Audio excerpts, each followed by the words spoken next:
அவங்க யாருன்னு பார்த்தா அவங்க தான் வந்து எங்களுக்கு டோட்டலா ஜூனியர் ஆர்டிஸ்டா ஆர்கனைஸ் பண்ற ஏஜென்ட் அவங்க. சரி. அவங்க அப்புறம் அவங்க ரொம்ப நாள் கேட்டுட்டே இருந்தாங்க. நான் வந்து எனக்கு ஒரு சான்ஸ் கொடுங்க சார் சான்ஸ் கொடுங்கன்னு. சரி எனக்கு தெரியல இப்படி வந்து மாட்டுவாங்கன்னு உள்ளார. அவங்க ஆக்சுவலி ஆமா. அந்த அடி எவ்வளோ ஒரிஜினலா இருந்ததோ, அடுத்தது ஒரு ஷாட்ல என்ன ஒண்ணு அந்த போலீஸ் உள்ள வரும்போது ஆள் உள்ள வரையில என்னன்னா கல்ல ஓடிடுறியா அப்படின்னு கல்ல ஆமா. தூக்குறதுக்கு முன்னாடி அவன் உண்மையிலே அவன் ஞாபகம் வரும்.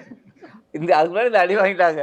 அவங்க ரியாக்ஷன் பார்த்தீங்கன்னு வச்சுங்க பியூட்டிஃபுல்லா இருக்கும். ஏன்னா அவங்க உண்மையிலேயே 2-3 தாட்டி இவர் மெதுவா கொட்டி இப்ப அவங்களே சொல்லிட்டாங்க. தம்பி நீங்க நல்லா கொட்டிடுங்க இல்லைன்னா டேக் போயிட்டே இருக்கும் போல இருக்கு. ஏன்னா நீங்க ஒரிஜினலாவே கொட்டிடுங்க ப்ளீஸ். ஃபிலிம் ரூல்ல ஆமா ஆமா கிடையாது. ஆமா. உங்களுக்கு எப்படி இருந்துச்சு? ஏன்னா அவ்வளோ க்ளோஸ் அப் ஷாட் அழகா ஒரு வாழைப்பழத்தை சாப்பிட்டுட்டே அது ஒரு மாதிரி இல்லை இது நான் ஆக்சுவலி இது சொல்லணும். இந்த சீன் வந்து அப்படியே அவர் சார் பண்ணது.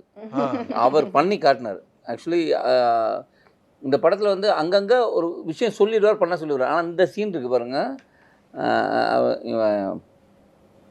இது சொல்லு நீங்கள் எனக்கு இப்போ நான் பார்த்தீங்கன்னா நீங்கள் வந்து என்ன பார்த்துட்ருக்கீங்க. எனக்கு இப்போ மைண்டில் வந்து அவர் தான் தெரியுறாரு, சார் தான் தெரியுறாரு எனக்கு. ஏன்னா இன்னும் நான் சொன்னது படம் சாப்பிட்டு பார்த்தேன். ஏன்னா சார் பார்க்குறது இப்படி தான் பார்ப்பார். அதெல்லாம் அது அதில் இருக்கும்.